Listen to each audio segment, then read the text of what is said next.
Welcome to எம்லக்ஷ்மி maths. இன்றைக்கி நம்ம பார்க்க போகிறது டிஸ்க்ரீட் மேத்தமேட்டிக்ஸில் லாஜிக் அண்ட் ப்ரூஃப்ஸ்ன்ற சாப்டர்லேருந்து லாஜிக் லாஸ். இதை ஈக்குவலன்ஸ் லாஸ்ன்னு சொல்லலாம், லாஸ் ஆஃப் ப்ரொபோசிஷனல் லாஜிக்னு சொல்லலாம். இப்போது இந்த லாஸை பார்ப்போமா. Number 1, idempotent laws. இதில் இந்த லா பார்த்தீங்கன்னா ஐடென்டிட்டி மாறி வரும், ஆனால் அது ஐடென்டிட்டி கிடையாது. ஐடெம்போட்டன்ட் லாஸ் இதில் பாருங்களேன், வெறும் பி தான் வரும் எங்கே பார்த்தாலும். P cap P is logically equivalent to P. அதே மாதிரி P cup Pயும் logically equivalent to P. இது ரொம்ப ஈஸி, ஏன்னா இதில் வேறு டேர்ம்ஸே கிடையாது, Pன்ற ஒரே எலிமெண்ட் தான் வரும். அடுத்து ஐடென்டிட்டி லா.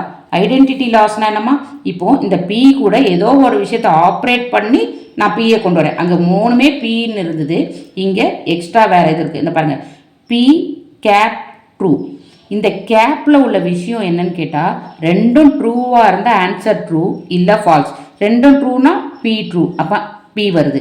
இப்போ சப்போஸ் இது ஃபால்ஸாக இருந்ததுன்னா ஃபால்ஸ் கேப் டி வந்து மறுபடியும் ஃபால்ஸ்னு வரும். அதாவது இங்கே பிக்கு டி போட்டால் டி வரும், எஃப் போட்டால் எஃப் வரும்.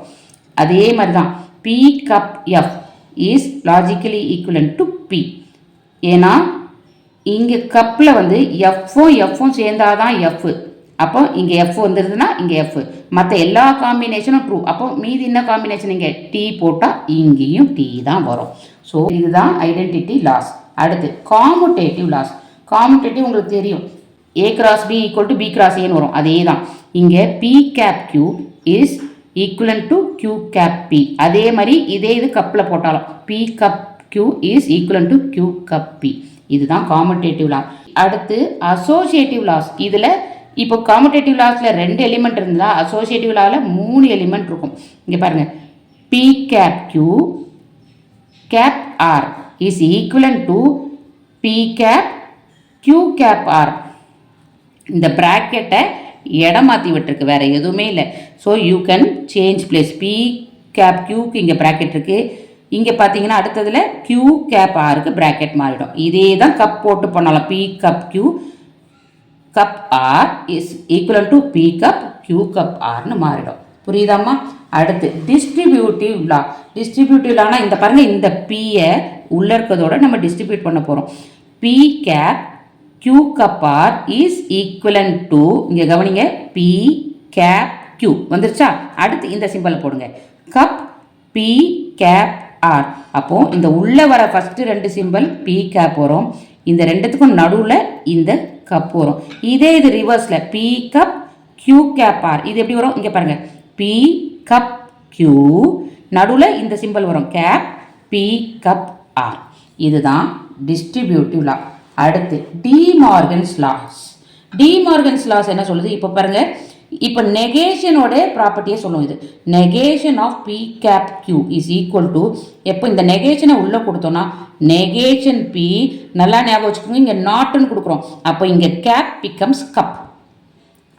பின்றது நெகேஷன் பி ஆகும், கியூன்றது நெகேஷன் கியூ ஆகும், இந்த கேப்புன்றது கப்புன்னு மாறிடும். அதுதான் டிமார்கன்ஸ் லா. அதே மாதிரி negation P cup Q, this is equivalent to negation p, இந்த கப் வந்து என்ன ஆகும், கேப்னு மாறிடும், நெகேஷன் q. இதுதான் டிமார்கன்ஸ் லாஸ். அடுத்து domination laws or dominant laws. இப்போ p கப் ட்ரூ. இப்போ இதில் டாமினன்ட் எது வரும்னா ட்ரூ வந்துடும். p கப் ட்ரூ இதோடைய equivalent, this is equivalence to true. அதே மாதிரி p cap f is equivalence to false. இதுதான் டாமினேஷன் லாஸ் இல்லை டாமினன்ட் லாஸ். அடுத்து complement laws or negation laws. இங்கே பாருங்கள், பி கேப் நெகேஷன் பி. அதாவது இந்த கேப்ன்றது என்னது, ரெண்டும் ட்ரூவாக இருந்தால் தான் ட்ரூ. ஆனால் பி ட்ரூவாக இருந்தால் ஆட்டோமேட்டிக்காக நெகேஷன் பி வந்து ஃபால்ஸ்ன்னு இருக்கும். அப்போ இதோட ஆன்சர் ட்ரூ வர சான்ஸே இல்லை, ஃபால்ஸ். அதே மாதிரி இங்கே பாருங்கள், P cup negation P is equivalent to true.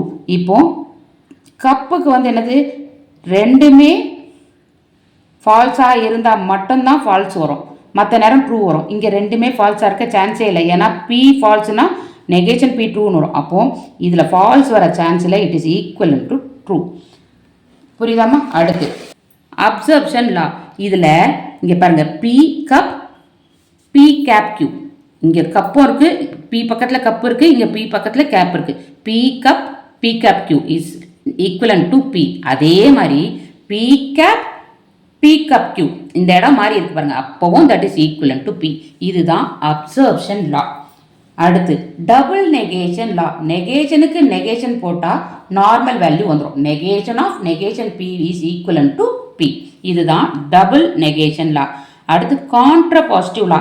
இது ஆல்ரெடி கான்வர்ஸ் இன்வர்ஸ் கான்ட்ராபாசிட்டிவ்ன்ற டாபிக்ல முன்னாடி படிச்சிருக்கோம். P tends to Q is equivalent to negation Q tends to negation P. இதை எப்படி ப்ராப்பரா சொல்லணும்னா if P then Q is logically equivalent to if negation Q then negation P. இதுதான் கான்ட்ராபாசிட்டிவ் லா. அடுத்து conditional as disjunction or implication conversion law. இதை conversion லான்னு சொல்லலாம். இதை P tends to Q is equivalent to negation P cup Q. இது last வீடியோல உங்களுக்கு சொல்லியிருக்கேன், இந்த ஃபார்முலா வரும்னு சொல்லிட்டு. இதுதான் கண்டிஷனல் ஆஸ் டிஸ்ஜங்ஷன். டிஸ்ஜங்ஷன்றது நம்ம cup or implication conversion law. P tends to Q logically equivalent to negation P cup Q. அடுத்து கண்டிஷனல் முடிச்சதுக்கப்புறம் பை கண்டிஷனல் ஆஸ் கண்டிஷனல் லா. இது எப்படி சொல்லணும்? P if and only if Q is equivalent to if P then Q cap if Q then P. இது வந்து ரெண்டு side நல்லா கவனிங்க. ஃபர்ஸ்ட் இந்த பேக்வேர்ட் ஆரோ விட்டுருங்க. P tends to Q அதை தான் இங்கே எழுதியிருக்கேன். புரியுதா? பேக்வேர்ட் ஆரோ விட்டுருங்க. P tends to Q. ஆனால் அதே நேரம் இங்கே ரிவர்ஸ் ஆரோ இருக்குது. And at the same time இது அண்ட் இதோட லாஜிக் மாதிரி cap and Q tends to P. அதாவது if Q then P. புரியுதாமா? இந்த லாஜிக் அண்ட் இந்த லாஜிக்கும் ஒர்க் அவுட் ஆகுதுன்னு சொல்கிறோம். இது பை கண்டிஷனல். இதை வெறும் கண்டிஷனலில் எழுதும் போது P tends to Q அண்டுக்கு பதிலாக இந்த கேட் இது இந்த கன்ஜங்ஷன் போட்டிருக்கோம் and Q tends to P. இதுதான் பை கண்டிஷனல் ஆஸ் கண்டிஷனல் லா. அடுத்து எக்ஸ்போர்ட்டேஷன் லா. எக்ஸ்போர்ட்டேஷன் லா என்ன சொல்லுதுன்னா P cap Q tends to R is equivalent to P tends to Q tends to R. இதுக்கு பேர் எக்ஸ்போர்ட்டேஷன் லா. சப்போஸ் இதை இந்த பக்கமோ இதை இந்த பக்கமோ எழுதிட்டோன்னா அது பேர் இம்போர்ட்டேஷன் லா. எக்ஸ்போர்ட்டேஷன் லாவை இடம் மாற்றி லெஃப்ட் ரைட்லேயும் ரைட் லெஃப்ட்லேயும் போட்டால் அது பேர் இம்போர்ட்டேஷன் லா. அடுத்து இன்னும் சில முக்கியமான ஃபார்முலாஸ் இருக்குது, இதையும் பார்த்துருவோம். P tends to Q cap P tends to R. நல்லா கவனிங்க. இதுலேயும் ஸ்டார்டிங் P தான் இருக்குது, இதுலேயும் ஸ்டார்டிங் P தான் இருக்குது, அடுத்து ஆரோ தான் இருக்குது. ஸோ நான் என்ன பண்ண போகிறேன், இந்த ஸ்டார்டிங்கில் இருக்க P ஆரோவை வெளியில் எடுக்கிறேன். எடுத்துட்டா மீதி என்ன இருக்குது? Q cap R. அதை தான் இங்கே எழுதுகிறோம். புரியுதாமா? இங்கேயும் பாருங்கள் P tends to Q P tends to R. ரெண்டுத்தையும் P tends to இருக்குது, அதை வெளியில் எடுத்துகிறேன். அப்போ Q cap Rன்னு வந்துடும். இப்போ அடுத்தது பாருங்கள் P tends to R cap Q tends to R. இப்போ நல்லா கவனிச்சிங்கன்னா இதில் ஃபர்ஸ்ட்ல இருக்க P ரெண்டும் மேட்ச் ஆச்சு. இப்போ பாருங்கள் செகண்டில் இருக்க R ரெண்டும் மேட்ச் ஆகுது. அப்போ என்ன ஆகணும்? ஃபஸ்ட்டு இந்த பியும் கியூவும் மேட்ச் பண்ணிவிட்டு டென்ஸ் டு ஆர்ன்றதை லாஸ்ட்டில் போடுவோம். இங்கே ஃபஸ்ட்டு ரெண்டு பி டென்ஸ் டூன்னு இருக்கிறத ஃப்ரண்ட்டில் போடுறோம், இங்கே பின்னாடி டென்ஸ் டு ஆர்னு ரெண்டுத்தையும் இருக்கிறத பின்னாடி போடுறோம். அப்போது இந்த பின்னாடி வரும்போது ஒரு சின்ன சேஞ்சு, பி கேப் கியூன்னு போடக்கூடாது, இந்த சிம்பிளை மாற்றி அதை கப்புன்னு மாற்றிடணும். புரியுதாம்மா?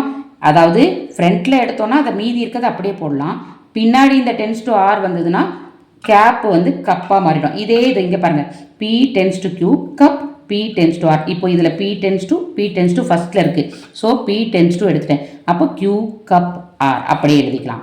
ஆனால் அதே இதில் பார்த்தீங்கன்னா tends to R லாஸ்ட்டில் இருக்க ரெண்டு இருக்குது, அந்த tends to R வெளியில் வச்சுக்கணும். அப்போ மீதி என்ன இருக்கும் பாருங்கள், P கப் Qன்னு போடக்கூடாது, இதை P கேப் Qன்னு போடணும். புரியுதாம்மா? So P tends to R cup Q tends to R is logically equivalent to P cap Q tends to R. அடுத்து P if and only if Q, அதாவது இது பை கண்டிஷனல். இது this is logically equivalent to negation P if and only if negation Q. இப்போ இந்த by conditional statement பாசிபிள்னா அதோட நெகேஷனும் possible. So Pக்கு பதிலாக negation P, Qக்கு பதிலாக negation Q, இதே பை கண்டிஷனல் பாசிபிள். அடுத்தது பாருங்க, P if and only if Q, this is logically equivalent to P cap Q cup negation P cap negation Q. So ஒரு positive cup அதோட negation value போட்டு எழுதணும். அடுத்த formula பாருங்கள், negation P if and only if Q. This is equivalent to P if and only if negation Q. இங்கே பாருங்கள், ஃபஸ்ட்டுக்கு normal இது தான் வந்திருக்கு, இந்த ப்ராக்கெட் போட்டு செகண்ட் மட்டும்தான் நெகேஷன் வரும். அதாவது P நார்மலாக இருக்குது, நெகேஷன் P வரல. அதுக்கப்புறம் இந்த biconditional arrow or P if and only if negation Qன்னு வரும். இதோட ஆன்சர். இதை ட்ரூத் டேபிளில் நீங்கள் வெரிஃபை பண்ணி பார்த்தீங்கன்னா உங்களுக்கு தெரிஞ்சிடும். அடுத்து ஒரு முக்கியமான point, if P is a tautology. டாட்டாலஜினா தெரியும்ல, Pயோட ரிசல்டன் ட்ரூத் டேபிள் வேல்யூ ஃபுல்லாக ட்ரூன்னு வரும். And P tends to Q is a tautology. P ஒரு tautology, P tends to Q அதுவும் டாட்டாலஜியாக வந்ததுன்னா then Q is also a tautology. புரியுதாமா? டாட்டாலஜினா என்னது? அந்த ரிசல்டன்ட் வேல்யூ ஃபுல்லாக ட்ரூன்னு வரணும். இப்போ P இஸ் எ டாட்டாலஜினா Pயோட ட்ரூத் டேபிளில் இருக்க வேல்யூ எல்லாம் ட்ரூ வரணும்.